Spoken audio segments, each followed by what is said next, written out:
Amém, amém, João? Amém, irmãos? João 17, amém? Graças a Deus. É um texto que nós já conhecemos, irmãos. Me lembro que um tempo atrás eu preguei sobre ele, mas não foi aqui na igreja, foi no Instagram.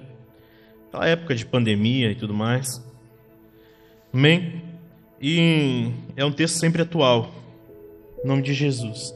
Atenção aqui nessa noite, irmãos. Não só nessa noite, mas a partir de hoje. Eu vou falar um pouco de oração. Amém? Tomando como principal exemplo, irmãos, o nosso principal orador. Amém? Que é Jesus Cristo. Que é o nosso modelo perfeito para todas as coisas. Inclusive para orarmos. E orarmos uns pelos outros. E tendo em mente que a oração tem sim uma importância para o crente, irmãos, para o cristão, que é indiscutível, né? E é imensurável. Não existe uma forma de se relacionar com esse Deus sem ser através da oração, através da sua palavra. Amém? Então, se você pretende ser um crente, sim, fortalecido, um crente avivado pelo Pai, um crente íntimo do Senhor, você precisa orar. Não tem outro jeito. Amém? Não tem outra forma. E a oração, ela é a sua expressão diante do Pai, de dependência, de amor, de obediência. Amém? Então, tomando isso como ponto de partida, irmãos, é algo que eu creio que seja maravilhoso para todas as pessoas. Mesmo antes da conversão, irmãos, com certeza você já passou por isso, que alguém disse que ia orar por você. É ou não é verdade? E isso, de certa forma, traz algo tão bom ao coração, irmãos. Traz algo tão bom à mente, à alma, assim. Aquele conforto, irmãos, de que alguém que tem acesso ao Pai disse: eu vou orar por você, né? Eu vou interceder por você, eu vou clamar por você. Ou até mesmo, irmãos, depois da conversão, algum crente chega e diz para ti: eu sei pelo que você está passando e eu vou reforçar a oração junto contigo. Isso é maravilhoso. Não existe alguém, irmãos, do crente ao ateu, como cantam, amém, que diria que é ruim ouvir de alguém que está orando por você. Ninguém diria isso. Se bem que, hoje em dia, irmãos, as pessoas se incomodam até que as pessoas digam que Deus ama elas. Mas pessoas normais não se incomodariam com isso. Amém? E é maravilhoso, irmãos, né, que alguém esteja conosco em alguma batalha, em alguma luta, ou no simples, irmãos, caminhar, dizendo: eu oro com você, eu estou orando por você, ore por mim também. Amém? Isso é maravilhoso, irmãos. Mas agora, pense comigo, irmãos, como seu coração fica, irmãos, ao saber que o próprio Senhor Jesus orou por você? Se alguém diz para você que está orando, que vai orar por você, você já se alegra, você já se toma de ânimo. Imagine saber, irmãos, que o próprio Mestre ora por nós. Que o próprio Senhor Jesus, que o próprio Deus está intercedendo por você 24 horas por dia. Isso é incrível, né, irmãos? É maravilhoso. Por isso que é isso mesmo que acontece aqui no capítulo 17, irmãos, na famosa oração sacerdotal do Senhor Jesus, em que o líder da igreja, o cabeça da igreja, aquele a quem nós devemos obediência, submissão, amor, ele se coloca numa posição, irmãos, de oração pelos seus. Amém? E, por óbvio, irmãos, a gente vai tomar essa oração aqui, irmãos, como um modelo daquilo que nós devemos praticar uns pelos outros também. Não só na oração no que diz respeito à individualidade, mas aquilo que diz respeito ao coletivo também. Amém? Porque, irmãos, é nessa oração aqui que Jesus ele mostra um pouco do seu coração. Amém? Ele mostra um pouco da sua posição diante do Pai, da sua intimidade. E essa oração eu gostaria de dividir ela em 3 partes. A gente vai ver a primeira hoje. Amém? A primeira parte, e a que nós vamos ver hoje, irmãos, é as petições de Jesus. Amém? Sabia que Jesus também se pediu coisas ao Pai a respeito da igreja? E é isso que nós vamos ver. Amém? Repita comigo assim, então, as petições de Jesus. Vamos ler então, irmãos, do verso 1 ao 8 comigo, em nome de Jesus. A Bíblia diz assim: depois de dizer estas coisas, Jesus levantou os olhos ao céu e disse: Pai, é chegada a hora. Glorifica o teu Filho, para que o Filho glorifique a ti. Assim como lhe deste autoridade sobre toda a humanidade, a fim de que ele conceda a vida eterna a todos os que lhe deste. E a vida eterna é esta: que conheçam a Ti, o único e verdadeiro Deus, e a Jesus Cristo, a quem enviaste. Eu te glorifiquei na terra, realizando a obra que me deste para fazer. E agora, ó Pai, glorifica-me contigo com a mesma glória que eu tive junto de Ti, antes que houvesse mundo. Manifestei o Teu nome àqueles que me deste no mundo. Eram teus, tu os deste a mim, e eles têm guardado a tua palavra. Agora eles reconhecem que todas as coisas que me tens dado provêm de ti, porque eu lhes tenho transmitido as palavras que me deste, e eles as receberam verdadeiramente, reconheceram que saí de ti e creram que tu me enviaste. Amém, irmãos? Vemos que já no início do texto, João aqui está, ao fazer a introdução do capítulo, ele diz assim, ó, depois de dizer estas coisas. Que coisas, irmãos? As palavras de despedida de Jesus. Você sabe muito bem que esse texto aqui, irmãos, ele é uma série, desde o capítulo 13, onde Jesus está reunido com os seus discípulos para cear com eles pela última vez antes da sua morte e ressurreição. Amém? Do capítulo 13 ao capítulo 17, irmãos, em que nós acabamos de ler, começamos a ler aqui, Jesus explica para eles as últimas coisas, Jesus ceia com eles, Jesus lava os pés deles, Jesus fala a respeito das moradas celestiais no capítulo 14, ele fala a respeito do Espírito Santo, do capítulo 15, do 14, 15 e 16, e aqui no 17, antes da despedida, irmãos, porque se você for ver ali no capítulo 18, ele é preso, amém? Ele vai então para o julgamento. No capítulo 17, antes da despedida, ele ora por eles. Amém? E então, depois, o texto aqui diz, depois de dizer estas coisas. Que coisas, irmãos? No verso 33 do capítulo 16, a gente tem uma noção, um parâmetro do que ele tinha dito até então. Ele diz assim, ó, falei estas coisas para que em mim vocês tenham paz. No mundo vocês passam por aflições, mas tenham coragem. Eu venci o mundo, depois de dizer estas coisas. Amém? Ou seja, porque ele tinha revelado muita coisa a eles naquele período ali, irmãos, naqueles últimos instantes, ele sabia que aquilo poderia causar alguma certa preocupação, uma certa ansiedade. Amém?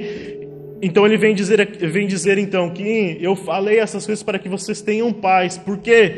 Porque por mais que vocês passem por aflições neste mundo, eu já venci. E eu venci por vocês.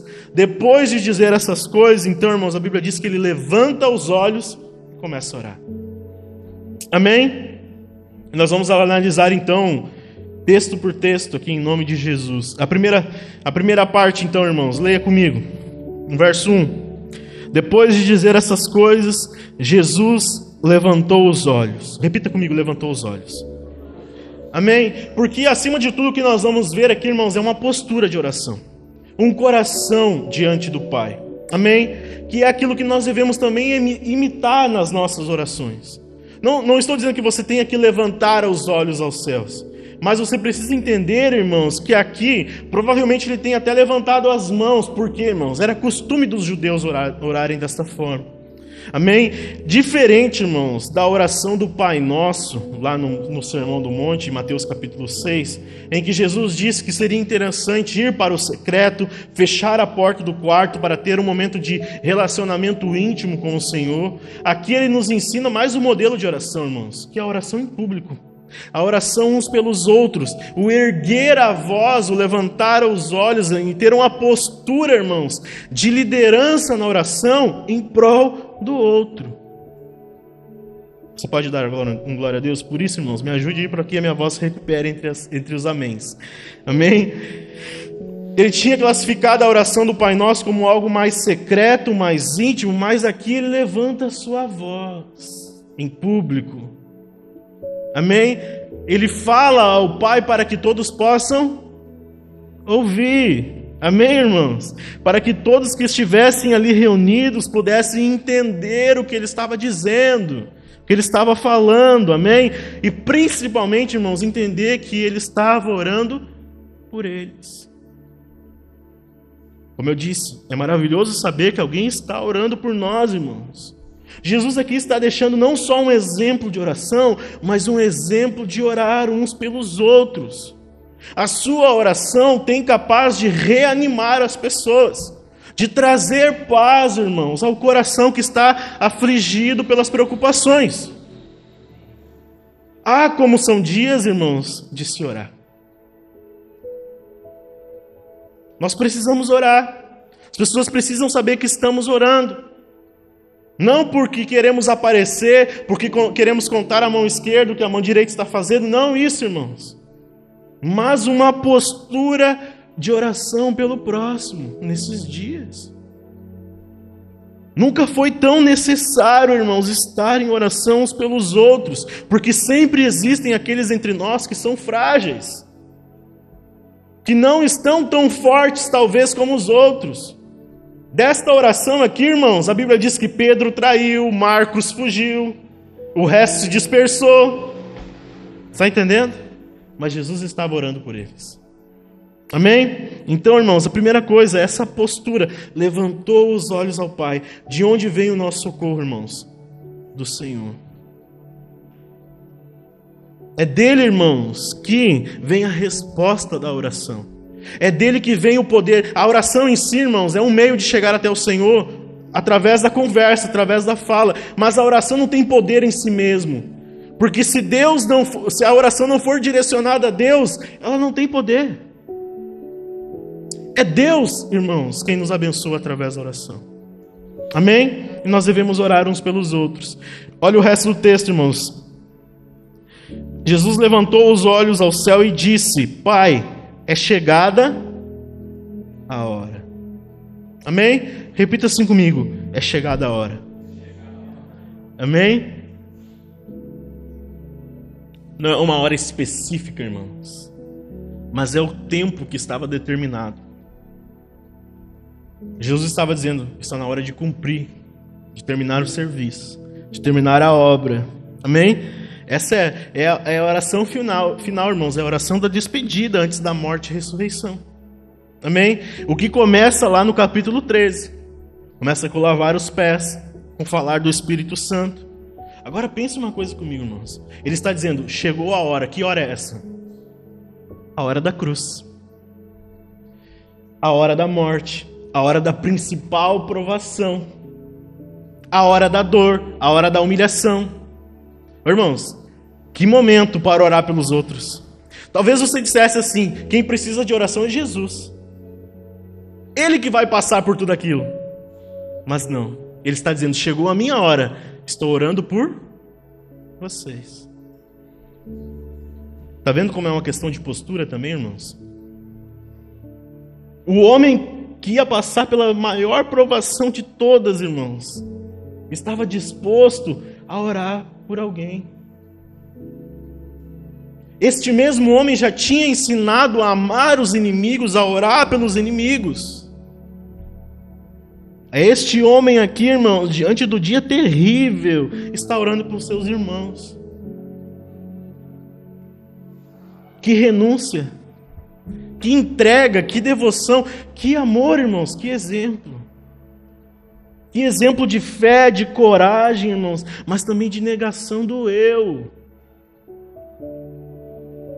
De negação do eu. Nós estamos no trecho das petições de Jesus, irmãos, e as petições dele começam e vai terminar de uma forma muito específica, apontando para o Senhor e para os irmãos.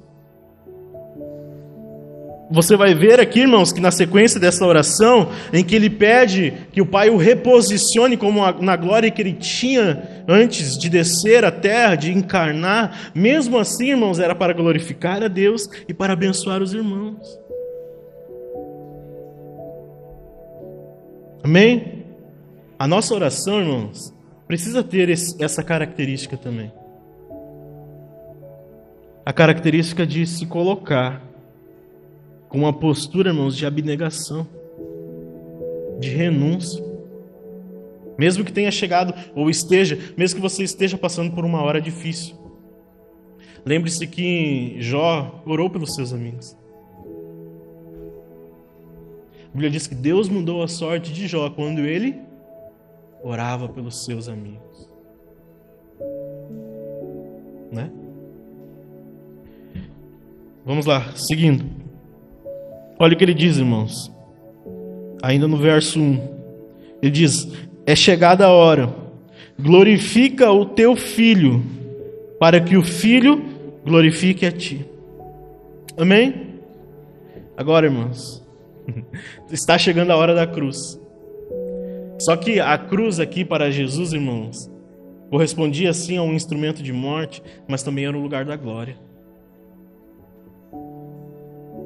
A cruz é a glória. Através da cruz, irmãos, ele diz: me glorifica. Qual que é a glorificação? A morte. E o que virá depois, é claro, a ressurreição, mas começa pela morte. Me glorifica na cruz, para que depois eu te glorifique. A cruz é a glória. Sabe, irmãos, que no Evangelho de João a cruz é apresentado como um lugar de honra, um lugar de glória. Agora pense, irmãos, para um judeu ouvir isso, lembre-se, ele está orando em voz alta, para um judeu ouvir alguém dizendo que na cruz, que o que aconteceria depois seria motivo de glória, é difícil. Porque o judeu caminhava pelas cidades, irmãos, ali no Império Romano, caminhava por Israel. Irmãos, o Império Romano crucificava as pessoas na praça. Condenava os criminosos nas praças. Colocavam eles à exposição para que todo olho pudesse ver. Então a pessoa que estava passando por ali, fosse homem, mulher, criança, independente, irmãos, já passava com olhos de medo. Eu não posso ir além do limite, porque senão vou parar aqui. Senão vou ter que passar por todo esse processo de dor, de vergonha, de humilhação. É uma forma terrível de morrer.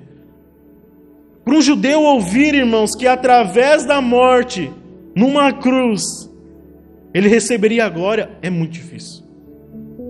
É muito difícil.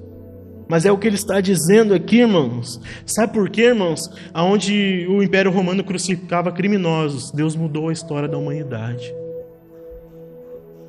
Essa é a loucura do Evangelho. Um Deus que encarna, que vem à semelhança de homem, capaz de morrer numa cruz em vergonha. Essa é a loucura, irmãos, da pregação. Onde se crucificou criminosos, Deus mudou a minha e a sua história. Através do Filho dele, irmãos, exposto numa cruz. E ele diz, né, irmãos? Me glorifica para que eu te glorifique. Aqui, irmãos, um movimento, irmãos, chamado sinergia. É quando uma ou mais coisas ou pessoas se movimentam, irmãos, em prol de criar algo perfeito, de movimentar coisas perfeitas. Está acontecendo aqui, irmãos, uma sinergia entre o Filho glorificando o Pai e, como consequência disso, o Pai glorificando o Filho. Amém? Só que o mais bonito disso, irmãos, mais bonito não, mas é linda a consequência disso, irmãos, é que quem se rende ao sacrifício da cruz é glorificado também.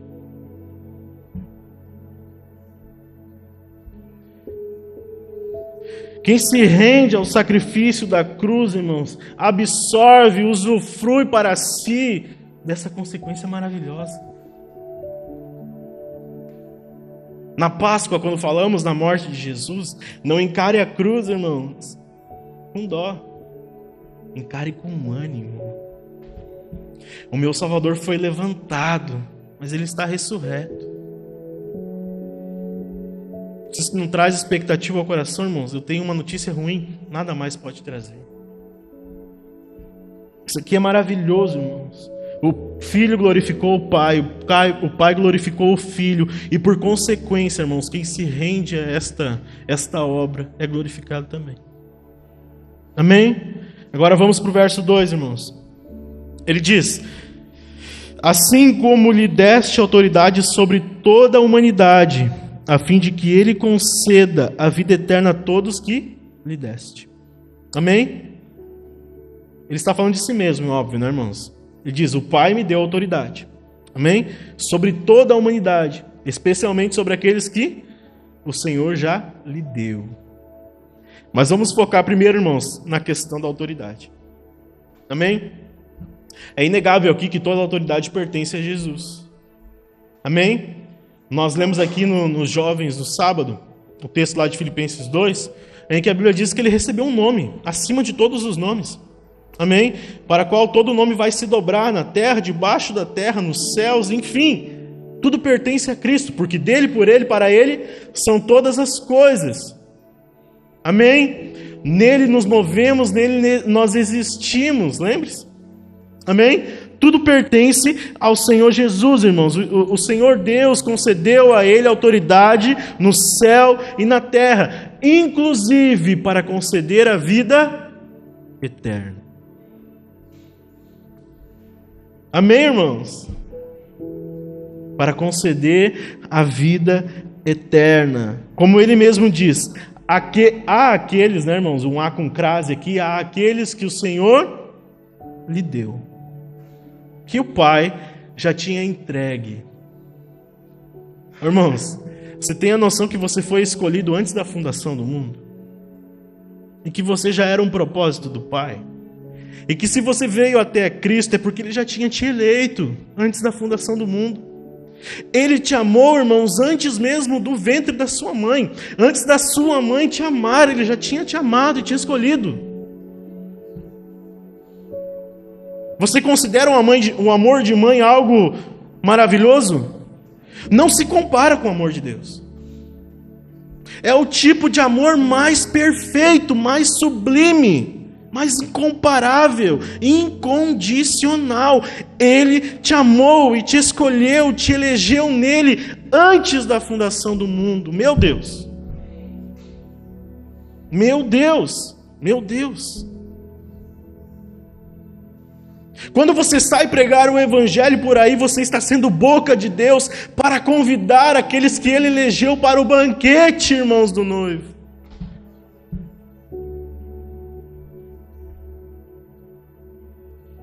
É somente através de Jesus Cristo, irmãos.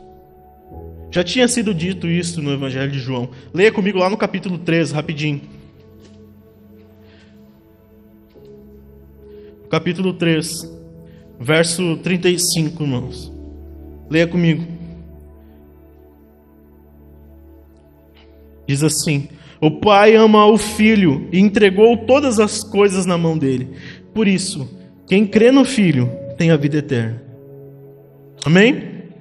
Jesus, irmãos, somente Jesus, Ele é o único capaz de dar a vida eterna aos homens. Não há outra forma, não há outro meio, não há outro jeito. É somente através da autoridade do nome de Jesus. Agora lembre-se, na grande comissão, o que Ele diz aos seus discípulos? Ide por todo mundo, façam discípulos de todas as nações. Mas, irmãos, o que está por trás dessa missão é o que Ele diz antes: toda autoridade me foi concedida. Por isso vão. Amém? Olhando por esse prisma, o pregar o Evangelho, irmãos, é mais simples, parece. Amém? Porque não depende da nossa retórica, simplesmente. Não depende da nossa capacidade de convencimento. Mas sim do Pai que está enviando e do Espírito que está convencendo. Amém? Nós somos apenas boca, voz, instrumento, oração, em nome de Jesus. Verso 13, irmãos. Ele diz assim: e a vida eterna é esta. Ele vai explicar agora no que consiste a vida eterna. E a vida eterna é esta: que conheçam a Ti, o único e verdadeiro Deus, e a Jesus Cristo, a quem enviaste. No que consiste a vida eterna, irmãos? Lembre-se, a salvação não é o fim, irmãos. O fim é Deus. O fim é conhecer o único e verdadeiro Deus. Não se sabe ao certo, irmãos, mas provavelmente aqui há uma referência ao que os israelitas chamam de Shema Israel. É uma confissão de fé, irmãos. Quando você vai ler lá Levítico, Números, por exemplo, Deuteronômio no capítulo 6, se não me engano, no verso 4, irmãos, lá tem a confissão de fé de Israel. O Senhor, nosso Deus, é o único Senhor. No que consiste a vida eterna? Algo que já estava sendo anunciado desde o Velho Testamento. Conhecer o único e verdadeiro Deus. O povo de Israel repetia isso constantemente. O Senhor, nosso Deus, é o único Senhor. Mas ele diz ainda na sequência: e a Jesus Cristo. Amém? E a Jesus Cristo. Tem uma diferença aqui. Por mais que você reconheça a Deus como único e verdadeiro Deus, sem Cristo não há salvação. Amém, irmãos? Então, primeira coisa aqui, irmãos, o conhecimento. Conhecer a Deus. Salvação não é o fim. Amém? A salvação é conhecer a Deus, o único e verdadeiro Deus. Mas também, irmãos, reconhecê-lo como Senhor. Amém? Reconhecer o seu senhorio. Reconhecemos que estamos debaixo de submissão, irmãos. Nós pertencemos a Ele. Se você se achegou a Ele, irmãos, foi porque Ele te comprou com um alto preço. Foi o sangue do Filho. Ele efetuou essa transação no mundo espiritual, dizendo: Ele é meu. Você pertence a Ele. Isso é irrevogável. Porque, como Jesus acabou de dizer, os que o Pai lhe deu. Se o Pai deu a Jesus, irmãos, a minha e a sua vida, significa que nós pertencemos a Ele. Satanás não pode roubá-lo. Se a minha e a sua vida estão nas mãos do Senhor, entenda uma coisa: Satanás jamais vai entrar na eternidade, irmãos, nos céus, e tirar eu e você das mãos do Senhor. Como diz o salmista: aquele que habita no esconderijo do Altíssimo, a sombra do Onipotente descansará. Aonde está o Satanás? Como Paulo diz lá em Romanos 16, debaixo dos meus pés. Como se cantava, uma das primeiras músicas que eu aprendi no violão, irmãos. Romanos 16, 19 diz: seja excelente para o bem, inocente para o mal, e o Deus de paz esmagará Satanás com seu poder sobre os nossos pés. Amém, irmãos? O cristão verdadeiro entrega a sua vida ao Senhor. Amém? A sequência do texto lá de Deuteronômio no capítulo 6 é: amarás o Senhor teu Deus com toda a tua força. Né? Com toda a complexidade do amor que Ele espera. Com toda a entrega, com toda a devoção, com toda a obediência, irmãos. Aquele que te criou e agora te salvou. Amém? Então, o conhecer a Deus, irmãos, é o que Jó já tinha experimentado lá no seu livro. Antes eu te conhecia só de ouvir falar. Agora os meus olhos te veem. Nós temos que passar por esse processo também, em que Deus deixa de ser apenas algo que nós ouvimos a vida inteira e passa a ser algo que se revela ao nosso interior todos os dias. Ou como diz o salmista: provai e vede que o Senhor é bom. Experimente o Senhor. Amém? Ele diz ainda, irmãos, no verso 3, a respeito de ter sido enviado por Deus. Amém? Jesus Cristo, irmãos, é a principal revelação de Deus. Amém? Tudo aquilo que se pode conhecer do Senhor, Jesus Cristo é a sua principal revelação. Amém? Ou como diz lá o autor de Hebreus, irmãos, como até nós cantamos, Ele é a imagem do Deus invisível. Ou seja, o Deus que é Espírito, irmão, se revela na pessoa de Cristo. E essa revelação não para em Cristo, irmãos. Porque você pode pensar assim: mas eu não estou vendo fisicamente neste momento e não posso tocá-lo. Então o Pai não está sendo revelado? É claro que não, irmãos, porque a Bíblia diz que quando ele subiu ao céu, enviou o seu Espírito. Não tem grau de intimidade maior do que esse. O próprio Deus está dentro de você. Amém, irmãos? A imagem do Deus invisível. Jesus Cristo, o enviado. Aqui lembre-se daquela frase que eu sempre gosto de citar para vocês. Ele saiu da eternidade e entrou no tempo para nos tirar do tempo e nos levar à eternidade. Amém? Verso 4, irmãos, leia comigo. Ele diz: eu te glorifiquei na terra, realizando a obra que me deste para fazer. Amém, irmãos? Aqui, diria-se nos filmes, se eu não me engano, no filme do Tropa de Elite, eles usam essa frase: missão dada é missão cumprida. Amém? Missão dada é missão cumprida. Porque, irmãos, Jesus, lembre-se, ele está orando e ele está dizendo: eu vim cumprir. Eu vim realizar tudo aquilo que o Pai já tinha planejado antes da fundação do mundo. Eu saí da eternidade já sabendo o que o Pai queria que eu fizesse e falasse. Amém, irmãos? Todos os propósitos de Deus já estão escritos desde a eternidade ao meu e ao seu respeito. Você não deu glória a Deus? Nós precisamos entender isso porque nós não estamos ao léu. A sua vida, irmãos, não foi feita por Deus no improviso. Muito pelo contrário. Nós estamos passando por tempos difíceis em nosso país, irmãos, mas saiba, Deus está no controle, porque Ele já escreveu. Ele não veio improvisar, Ele não está improvisando. O Brasil não está dando errado, irmãos. O mundo não está dando errado, está apenas acontecendo aquilo que o Senhor Deus designou. E em nenhum momento ele saiu do controle, irmãos. Se nós não cremos nisso, estamos ferrados, desesperados. Se dependo só de mim, estou perdido, irmãos. Mas o Senhor sabe de todas as coisas, meu Deus.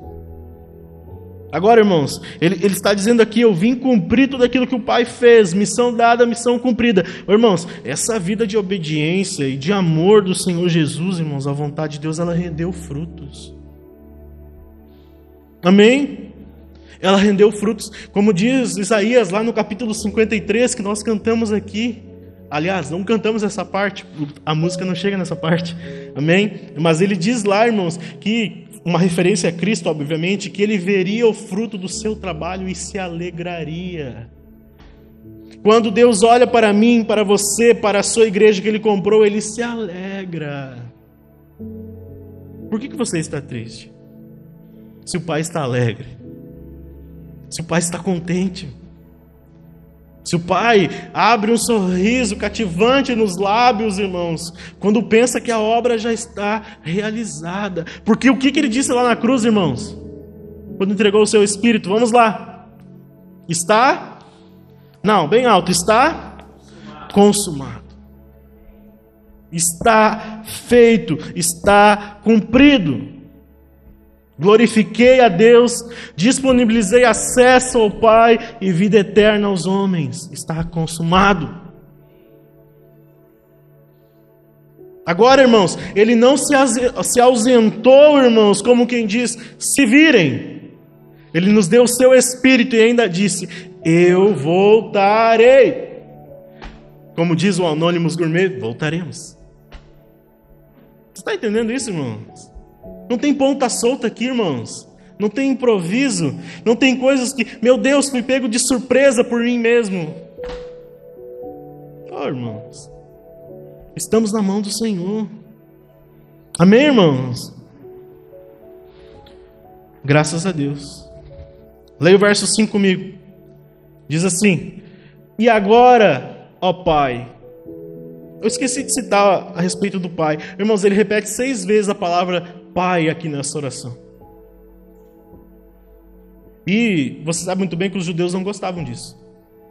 Desse nível de intimidade. desse nível de relacionamento. Só que em nenhum momento Jesus perdeu a reverência, irmãos. Ele é Pai, mas ainda é Deus. Você entende isso? Mas olha só o que ele diz: e agora, ó Pai, glorifica-me contigo mesmo, com a glória que eu tive junto de ti, antes que houvesse mundo. Irmãos, posição de origem. Fez parte da oração de Jesus aqui, irmãos. Pedir para o Pai que voltasse à sua posição original. Que voltasse a ser como era antes de todas as coisas. Daquilo que ele tinha, que ele abriu mão, como Paulo diz lá em Filipenses 2. Que ele se esvaziou, né, João, na questão lá da usurpação, abriu mão. Né? Não julgou que o ser igual a Deus era algo que ele devesse se apegar, mas antes se esvaziou, assumiu a forma de servo, a semelhança de homens, foi obediente, e obediente até a morte, e morte de cruz.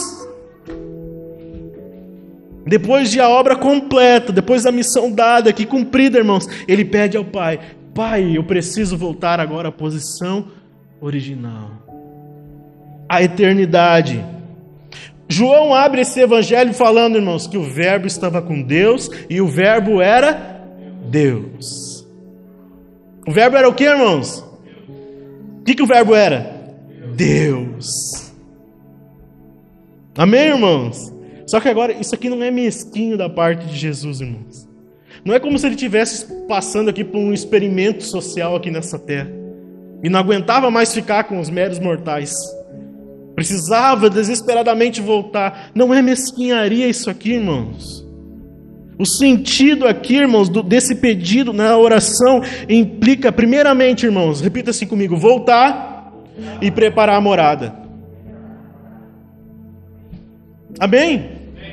Porque ele disse que voltaria para nos buscar. Amém? Mas é para nos buscar e nos levar para algo melhor, que ele está preparando, meu irmão. A morada celestial. Ele tinha prometido no capítulo 14: eu vou para o Pai preparar morada, lugar para vocês terem onde morar na eternidade, porque vocês são filhos, herdeiros. Amém? Segunda coisa, irmãos, implica aqui, irmãos, em assumir o posto de advogado do crente. Tem alguém que intercede pelas suas causas, meu irmão. À direita do Pai, Ele intercede por nós, o mediador entre Deus e os homens. Trabalhando ao meu e ao seu favor, sem cessar, sem descansar, porque Ele não tem limitação. Nós dormimos à noite para recuperar o fôlego, Ele não precisa. Você precisa descansar nisso. Este é o sábado, descansar no Senhor Jesus. A obra completa, perfeita, a Canaã, o lugar que mana leite e mel, é o Senhor Jesus, meu irmão. Coisas que não plantamos, mas colhemos pela graça. Estou pregando muito bem nessa noite, né? Leia o verso 6 comigo, irmão. Diz assim: manifestei o teu nome àqueles que me deste do mundo. Eles eram teus, tu os deste a mim, e eles têm guardado a tua. O que nós estamos guardando? Quem é a palavra? Jesus. Quem é o verbo? Jesus. Amém? Sobre o que é a palavra de Deus? Jesus. A finalidade, o propósito de todas as coisas, irmãos. Amém? Qual que era a missão, irmãos, que Deus tinha dado a ele? Ele mesmo diz ali no texto: manifestei o teu nome. Deus tem um nome, irmãos. Isso é muito forte nas Escrituras, que Deus tem um nome. Ele diz, a palavra diz, irmãos, que Deus chamava o povo de Israel pelo seu nome, mas quando eles se rebelaram lá naquele motim contra Moisés, naquela coisa que eles fizeram na frente do monte lá, naquele texto lá você percebe uma coisa que Deus passa a dizer: o teu povo, Moisés, não é mais meu. Porque quando nos rebelamos contra o Senhor, irmãos, perdemos a identidade. Qual que era o propósito principal de Jesus aqui, irmãos? Revelar o Pai. Revelar o Pai. Amém, irmãos? Revelar o Pai àqueles que foram escolhidos. Aqueles que foram chamados, irmãos. Em nome de Jesus. O que Jesus veio fazer neste mundo, irmãos? Resgatar. Por que nós chamamos Ele de Redentor, de Resgatador? Porque foi Ele que pagou a dívida, irmãos. Ele foi buscar-nos na servidão do pecado. Ele foi nos buscar no império das trevas e comprou o nosso resgate. Com um preço imensurável, irmãos. Não foi no crédito. Quer dizer, não foi no... Não, esquece o que eu falei. Mas o que significa, irmãos, é que lá está pago, está quitado e tem crédito. Era isso que eu queria dizer. Amém, irmãos? Porque esse sangue é imensurável. Não pode ser comprado, não pode ser merecido. Esse é o nosso resgatador. Aquele que nos tirou da escravidão, irmãos. Sabe qual que é o resultado dessa obediência, irmãos? A igreja. A igreja sobre a qual a porta do inferno não prevalece sobre ela. Amém, irmãos? Tudo isso que Deus nos entregou, a igreja, é plano, é propósito. Nós precisamos imitar a Jesus Cristo nessa postura de oração, irmãos. Ele diz ali, pois eles guardam a tua palavra. Amém? Por que nós podemos imitá-lo, irmãos? Ou quando poderemos imitá-lo? Quando guardamos a palavra. Amém? Leia o Salmo 119, é praticamente todo sobre isso. A tua palavra escondi no meu coração, ela é lâmpada para os meus pés, ela é luz para os meus caminhos. A palavra, a palavra, a palavra. Amém? Ou seja, irmãos, ele diz ali no verso 7, agora eles sabem, leia comigo, já estou encerrando. Agora eles reconhecem, ou eles sabem, que todas as coisas que tens me dado provém de ti. Ou seja, irmãos, agora nós podemos pôr em prática tudo aquilo que ele ensinou. Amém? Pôr em prática, irmãos. Por quê? Porque ele nos falou tudo. Ele nos disse tudo. Tudo que você precisa saber para chegar até Deus e ser salvo, irmãos, já nos foi ensinado. Amém? E ele confirma isso no verso 8, e aqui eu encerro. Leia comigo. Porque eu lhes tenho transmitido as palavras que me deste, e eles as receberam verdadeiramente, e conheceram que saí de ti, e creram que tu me enviaste. Amém? Como cantamos na canção também, irmãos, ele é a exata expressão do ser de Deus. Amém? A lógica de Deus. Irmãos, Jesus ele transmitiu algo direto de Deus, afinal de contas, ele é Deus. Amém? Ele é a palavra encarnada, irmãos. O saber, como cantamos, e o conhecer de Deus. Amém? A sabedoria que vem do alto, a sabedoria do Criador, porque Jesus estava na criação. Ninguém te conhece melhor do que Ele. Amém, irmãos? Graças a Deus. Isso aqui é encharcado de Gênesis, irmãos. João descrevendo isso aqui. Porque Deus criou como? Falando. Deus trouxe a existência falando. Amém, irmãos? A nossa fé, ela é firmada nessas aplicações, irmãos. Porque veja que na parte B do versículo ele diz assim, ó, nós o reconhecemos, que nós temos agora a capacidade de reconhecê-lo como Deus. Amém? Por quê, irmãos? Por causa das palavras. Por causa das palavras, porque ele mesmo disse, nem só de pão viverá o homem, mas das minhas palavras, das palavras que saem da minha boca, dos sinais que eu faço. Jesus curava falando, irmãos. Não era só tocando, não era só expulsando o espírito, era falando. Levanta-te e anda, vai, a tua fé te salvou. Palavra. Amém? Por quê, irmãos? Porque a palavra de Deus é testemunho. Amém, irmãos? Não só de retórica, irmãos, não só teoria, mas ela é viva, eficaz, mais cortante que uma espada de 2 gumes. Amém, irmãos? Afinal de contas, o Verbo vive para todo sempre. Em nome de Jesus. Amém, irmãos? Porque Jesus mesmo disse, as minhas palavras não passarão. Amém, irmãos? Não passarão, irmãos. Por mais que, e aqui eu estou encerrando, por mais que você não veja, irmãos, não o veja fisicamente, né, os seus olhos naturais, há um Espírito de Deus, irmãos, que testemunha no nosso espírito essas coisas. Nos provando, nos confirmando que Ele é real. Como Paulo mesmo diz, galardoador daqueles que o buscam. Que nós somos filho dele, irmãos, que nós somos raça eleita, nação santa, povo escolhido, em toda tribo, língua, nação. O Espírito Santo de Deus confirma isso no nosso coração, irmãos, em nome de Jesus. Amém? Nós estamos envolvidos por essa oração. Envolvidos nessa. A igreja foi fundamentada, irmãos, nessas orações de Jesus. Amém?